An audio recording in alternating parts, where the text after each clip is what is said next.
aming pang-pastor.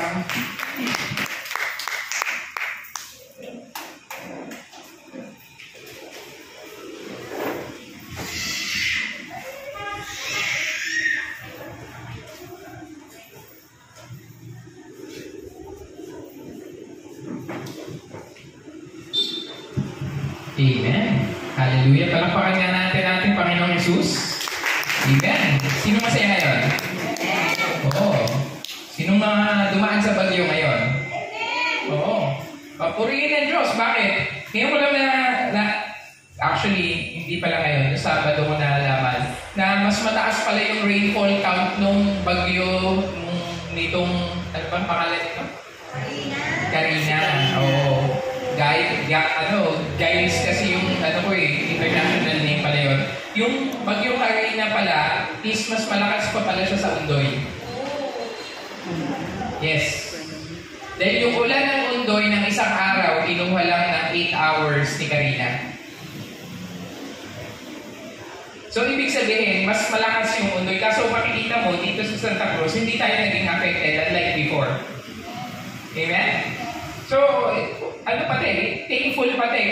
Although may mga baha sa ibang lugar, sa Manila, kasi yung sira, hindi na katulad ng dati. Amen? Amen? So, isa sa mga pagpapasalamat sa atin yan. Amen? Tsaka wala naman ng disgrasya sa atin. Hallelujah? Amen? Sige, tayo manalangin ngayong umaga ito. Ama, maraming salamat din niyo po yung pagkakataong magpuri, magparangal, Panginoon, at itaas ang pangalan ng iyong anak na si Jesus. Lahat magsabi na? Amen. Amen and amen. So, babalik ulit tayo sa sa Romans. So, again, ang Romans ay isa sa mga huling librong sinulat ni Pablo. Kasi kaya nga siya Romans, ito yung sulat niya sa mga taga-Roma. Actually, hindi naman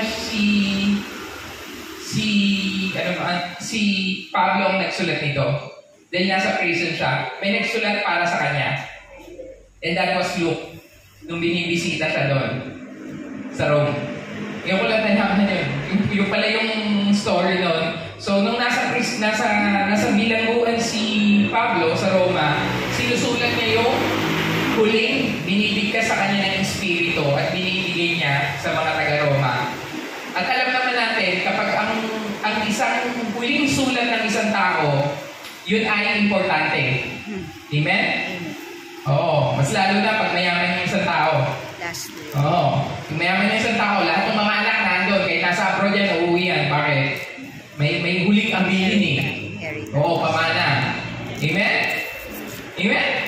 So, ibig sabihin, may importansya. So, ang sinulat dito ni Pablo sa Romans, mababasa natin from Romans 1 to 4, tsaka Romans 1 to 4, tsaka 4 to 6, tsaka 6 to 8, hanggang 8. Dineclare dito ni Pablo kung ano yung estado ng tao. Dahil kasi kailangan ng tao maintindihan yung kasalanan. Amen? Kasalanan ng tao. Dahil kasi lahat ng tao may kasalanan. For all men has fallen short of the glory of God. No one is righteous, not even one. Kaya kapag may kakilala ka nagpapanggap na matuwid, na wala kay Kristo, hindi matuwid ang tawag doon. Hambog. Bakit? Dahil iisa lang talaga ang matuwid. Napansin niyo nung kinausap si Jesus nung mayamang binata. Mabait yung mayamang banata. Amen? Mabait siya. Sa batas, masunurin siya. Nagbibigay siya ng ikapo, sumusunod siya sa magulang niya. Mga kabataan dyan, sumusunod sa magulang niya. Nagbibigay ng pera sa kanyang mga magulang. Hallelujah! Kaso sabi niya kay Jesus, mabuting guro. Anong sagot ni Jesus sa kanya? Diyos lang ang Ito kasi ang ginagamit ng mga ibang tao. Sabi, hindi Diyos si Kristo. Bakit? Kung sinabihan siya ng mayamang binata, sabi ni Jesus sa kanya, Diyos lang ang mabuti. Ibig sabihin, hindi Diyos si Jesus. Kaya niya sinabi yun dahil tinitingnan niya yung puso ng taong to. Dahil ang pagkakakilala ng taong to kay Jesus ay mabuting guro lang. Amen. Hindi Diyos.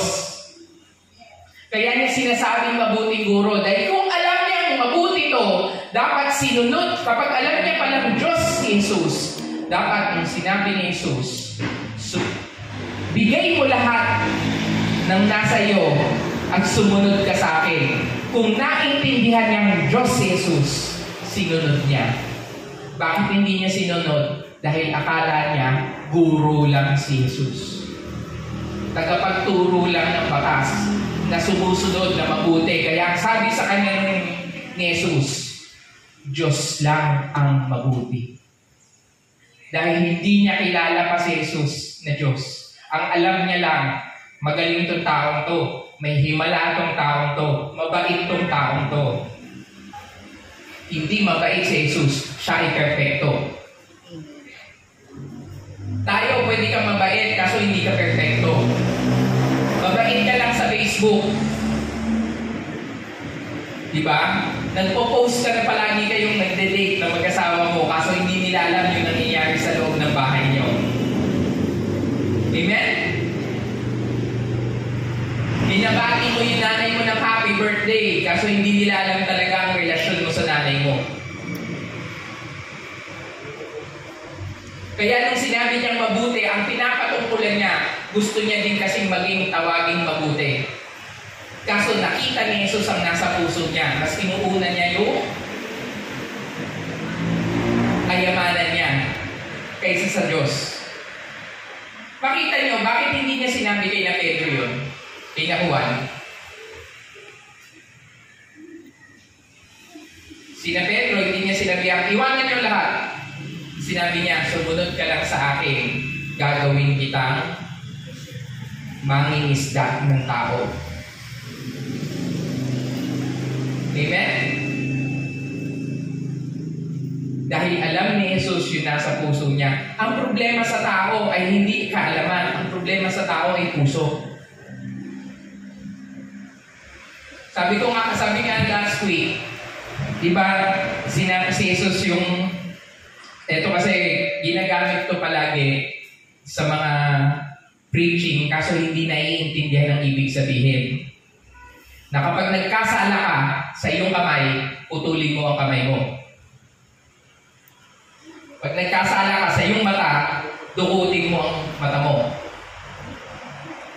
Kung totoo yun, lahat na tayo dito, pipit, bingi, at bulag pa, at pilay. Dahil wala ni isa sa ating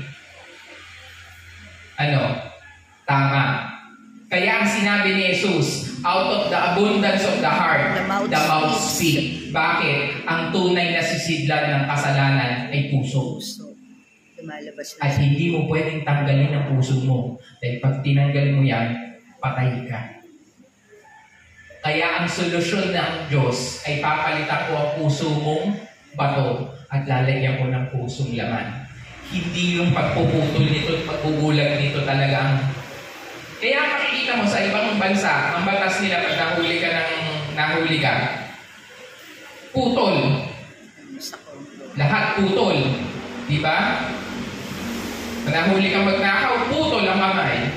Nahuli kang mga lunya, putol. Si The Junior. Kaso hindi yun yung magiging solusyon. Bakit? Nasa puso mo pa din yung kasalanan eh. Kailangan may pagbabago sa puso. Amen? At ito yung sinabi ni Pablo sa Roma. Dahil ang solusyon sa tao ay tagapagligtas. Amen? Pag walang nag-agree. Amen. Tagapagligtas. Amen? Dahil kasi kung hindi kailangan ng tagapagligtas, hindi dapat bumaba si Jesus. Dapat sinabi niya na lang, o yan na yung 10 Commandments, kayo na bahala dyan. Binigay ang 10 Commandments para ipakita sa tao na hindi mo kayang sundin ang Diyos. Pinaharap ka lang sa salamin. Amen? Kaya sabi nga dito, ito yung isa sa mga pundasyon ng pananampalataya ng isang Kristiyano. Romans 8:1. Therefore, there